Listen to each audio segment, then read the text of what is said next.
Hi, thanks for checking out our channel. This is going to be a possible how-to repair video on an old Gallagher B75. These are really good old school units that Gallagher made from probably the early 90s to the early 2000s, so 10-15 year run, some of that range. If you got an old fence chart like this to take a look at for you, we're always accepting more work, but we are pretty backed up right now. We got a lot of work right now. I couldn't tell you how many we got. 200, give or take, units at any given time right now to be worked on. We are overwhelmed. So if you got a unit you want to take a look at, you're welcome to send it in. Just if this is your only unit you have that you own and you're like expecting it back in a week, it ain't gonna happen. So you might want to pick up yourself a good spare unit of some sort to get you by. So let's take this apart. This is a 12 volt unit. Oh, come on. There it is. Alright, okay, I think Gallagher doesn't, this one particularly, it's 1999? Yep, 1999 model. We'll double check this. So it's 23 years old. I think Gallagher's discontinued a lot of the parts for this unit, or if they haven't, they're not really stock a lot of parts, but we'll see. But we got some parts here on hand, and we can sometimes fix these boards, depending on what's wrong with them. Alright, well, this is a 12 volt model. We're going to hook up our power supply to it. I got 12.8 volts on the power supply.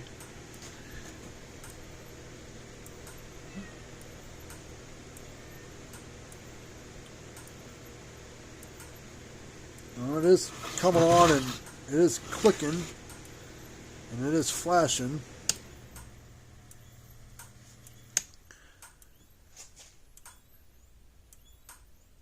But there for a second, the light would not flash. So I bet you we got something weak on the board somewhere. Let's get a fence tester out, test the output. Now you can't use a regular like AC DC multimeter to check the output of a unit. Doesn't matter what brand fence charger you have, any of the clicking types, you got to use an electric fence tester. They're a high voltage DC output, no matter if it's AC, battery, or solar.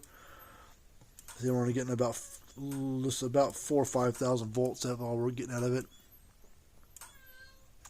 Should probably be close to between 6 and 7. So, and it takes about 3,000 volts to make that light flash, which it is flashing. I don't know if it's come up on the camera or not. Alright, so it's partially working, which is nice. Let's turn it off. Usually, you'd think that'd be the transformer because the voltage spikes up from the transformer. But these transformers hardly ever go bad. Pretty rare. Even though this thing's 23 years old, so you got a lot of old school parts. It doesn't look like there's much to it, but there's a lot going on. I mean, there are surface mount components on there, even though it's 20 plus years old. Okay, so what we need to do, we're gonna do a few little checks on the board. Now, that capacitor on the back could be our issue. We'll probably have to desolder or snip off one of the wires off the back there, the blue or the green, blue or the brown, whatever one, and test the capacitor and see what it reads. But let's check the output part of things, because the output's right here. So we need to check some of this stuff just to see if any of these things are shorted, dogged down, because maybe that could be bringing the power down a little bit. Let's check these two big resistors here. This one's like 10.5K. Or maybe it's 10K. 10K, 5% tolerance. And 9.9 roughly. This one is a 1K or 1.5. I can't tell. Yeah, it's 1.5. So both these are fine. Let's check this diode out here. We'll put the black lead on the black. White lead up here. That one's good.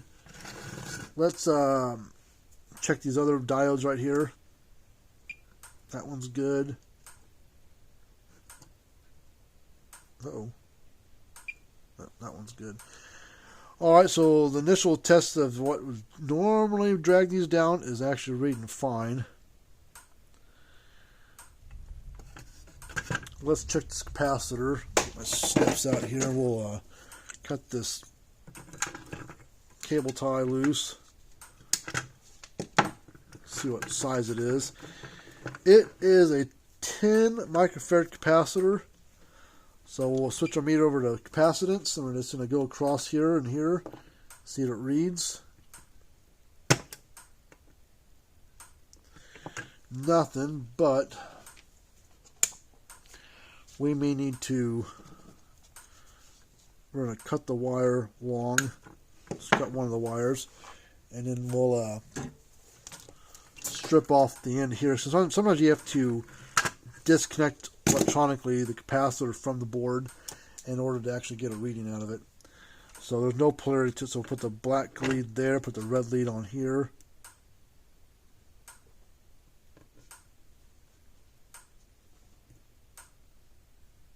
I think our issue is a capacitor. Alright, so let me go look here, see if I got a... Gallagher stopped offering these capacitors 10 years ago, and they were just selling just the board, and a new board would come with a new capacitor. So you put another board in there, you're done, going about your business, onto another unit. But the capacitor is a lot cheaper than a new board for sure, and I don't think they even offer those boards anymore. So let me go a little dig around in my stock here, see if I can find a capacitor that's similar in power or ratings, and put that on there, and we'll solder it back into it.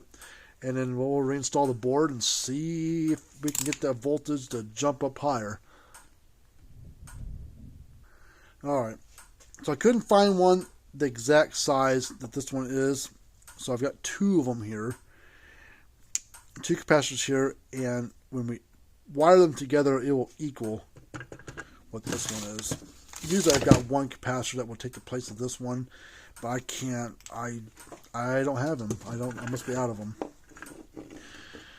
No big deal, so we're going to snip off these wires flush at the board. Like I said, there's no polarity to this thing, to the capacitors.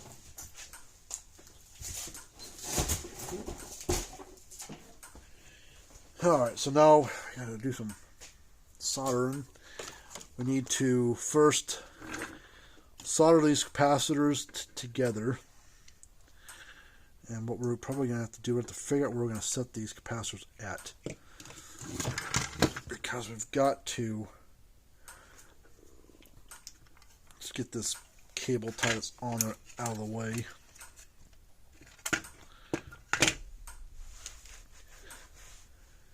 And there's a possibility we could put one on top, one on bottom. So there's room right there. Put one right there. And one on the back side, maybe, because I think the capacitors are going to sit right here. So maybe we can just let's snip this little peg right here.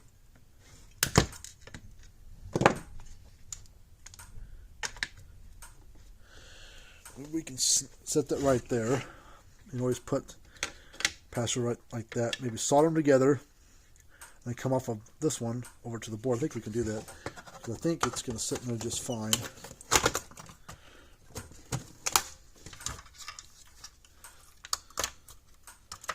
Yeah, and we'll have plenty of room in there to work with. So that's what we're going to do. That's what we're going to try first. So we put a little epoxy on the bottom of that, wedge that down inside like that. Put a little epoxy on that one, set it right there, and I think we'll be good to go. So let's get the soldering iron out. I can find my solderer. Where the hell is it?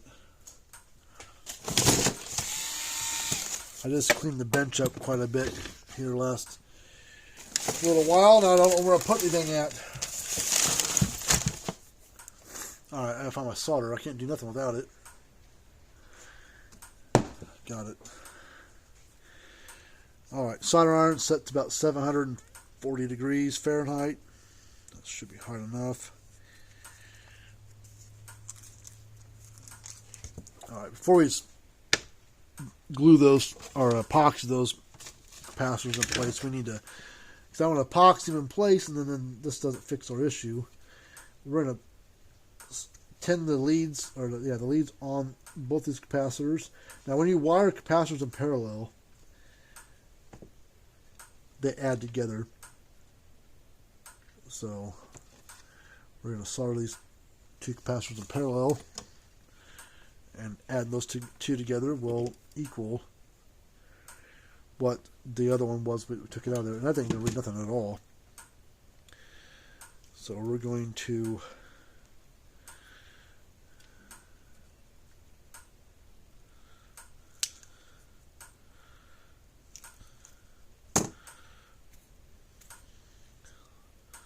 cut a wire long enough that we are going to get a little extra off there, because I think what we're going to have to do is we're going to have to tin these wires. I think I'm going to have to wrap one of them around there so it stays in place. I think that's what we're going to have to do. So let's add a little solder here. Add a little solder there. Ow! Popped at me. Ooh, that's hot. Can't hold that very long.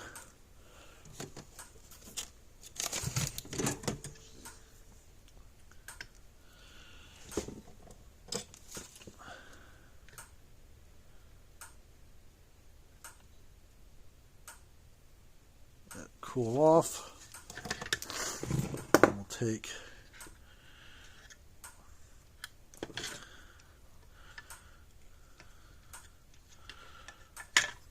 make like a little hook to it.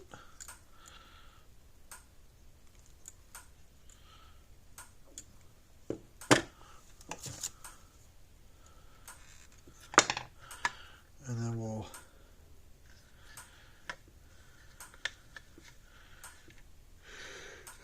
oh man.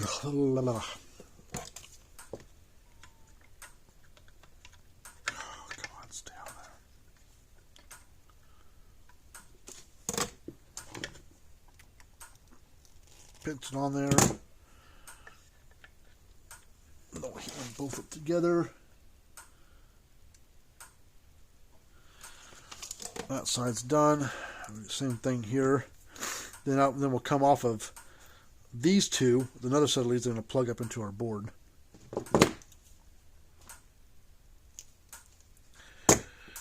All right. We'll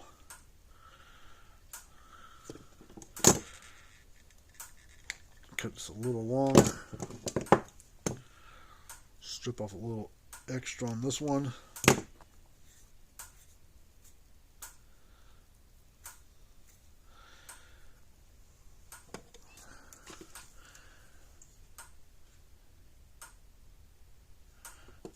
Ow. The solder popped at me. Tin the wire.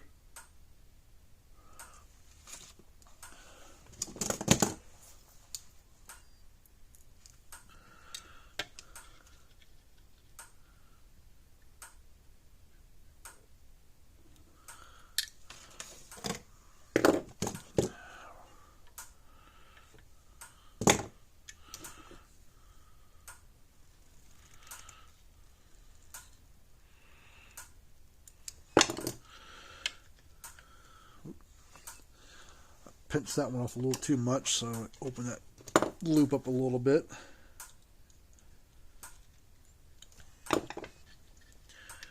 And then we'll hook it around there. And we'll pinch this one.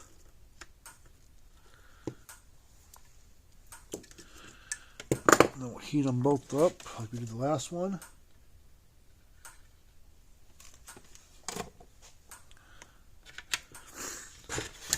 Alright, I will take this wire again.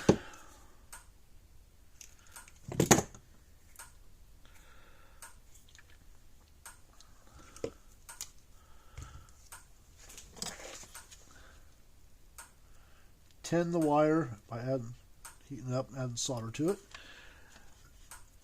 And there is no polarity to these capacitors, even the factory one.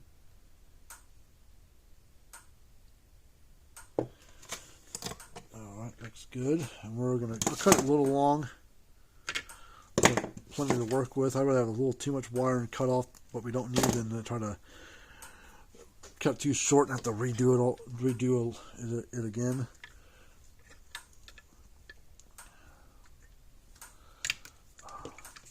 Come on.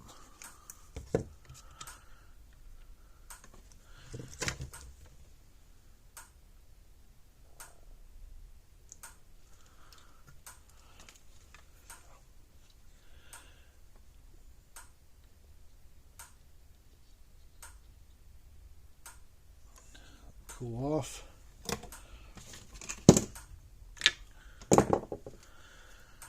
Okay.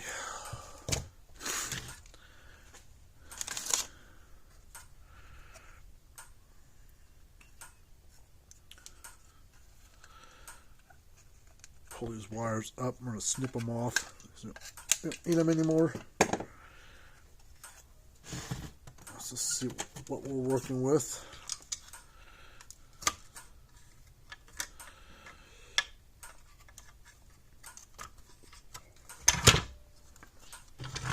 Okay.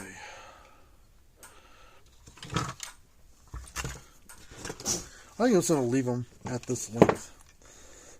It gives us plenty to work with. So we're going to strip off like a 1/2 inch or so of insulation.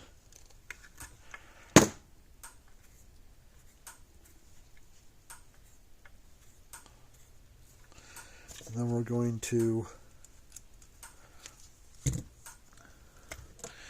tin these wires by adding some solder to them.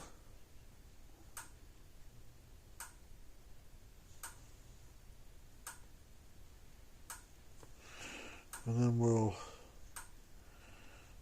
add some solder to the, there's some extra solder, there's already solder there, but I'm going to just add some more. Ooh.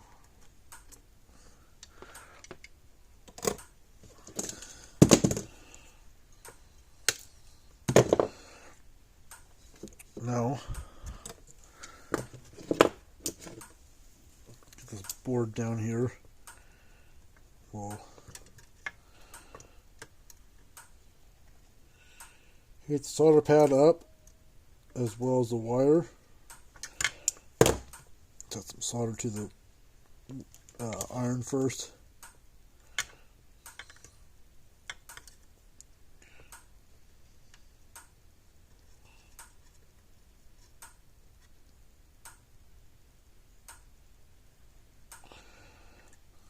Okay, that one looks good.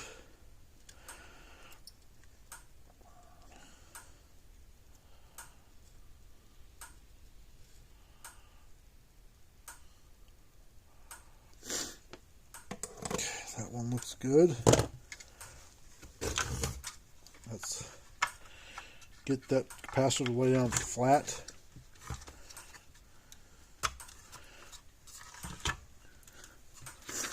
Alright, hopefully this is all that's wrong. I mean, this would be nice if it was. Turn the power supply back on. This unit does not have a switch, so you apply power, it's ready to go.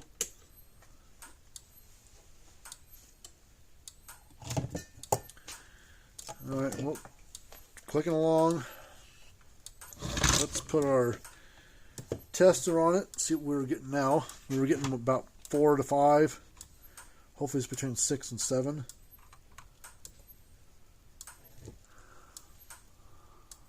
We're supposed to be, like I said, between 6 and 7. So this one is good to go. Let's put a screwdriver across it. Let's see kind of spark this thing goes.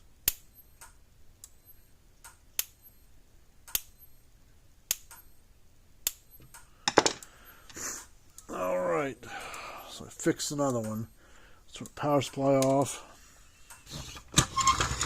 Now we'll mix up some epoxy. I like this Permatex gel epoxy. I think a couple other brands make some gel type epoxy, but I like it because it doesn't. This stuff says 1 minute epoxy. It's a little longer than that, depending on how much you use.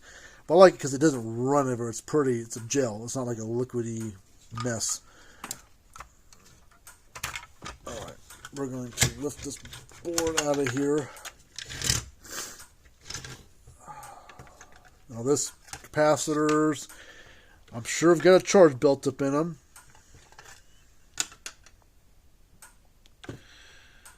So we'll have to do this fast. Let's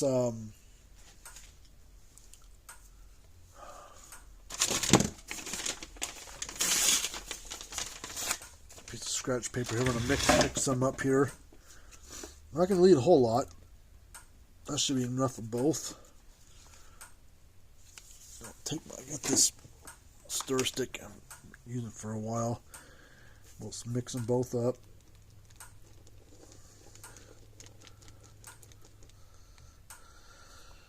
Put some right there. And then grab some more. Just put it on the bottom.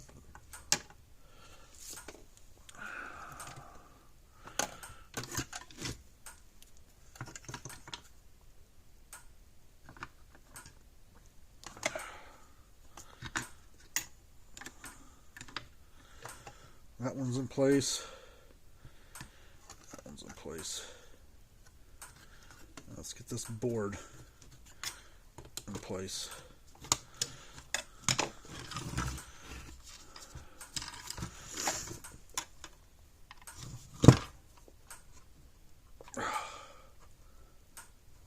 Okay. Get this all excess wiped off the best we can.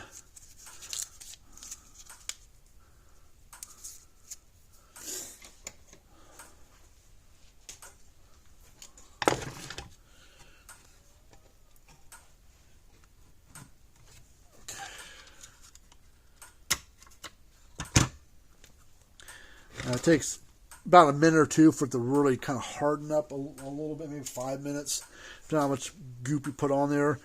And it probably takes a good 24 hours to really solidify it hard as a rock.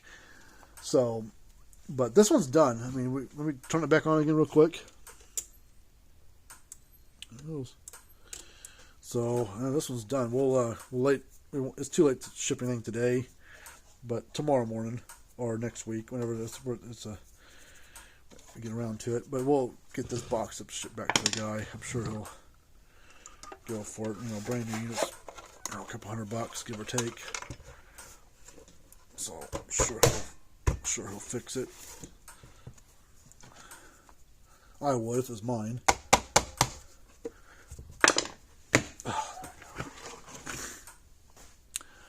Well, there you are. Another one done. Move on to the next one. So there's some information right there. So if you'd like to send us something to work on, we'll be happy to do it. But like I said, we got a lot of units in for repair right now. So if you're expecting a quick turnaround time, I'd love to say it'd be a week or two, but honestly, it's probably going to take longer than that. So just because a lot of people send us things to be worked on. So you might want to pick up a good spare unit of some sort to get you by while we have yours in for repair, and not just rely on one unit to keep you going. Until next time, see you guys later on, and have a good rest of your day, and see you later on.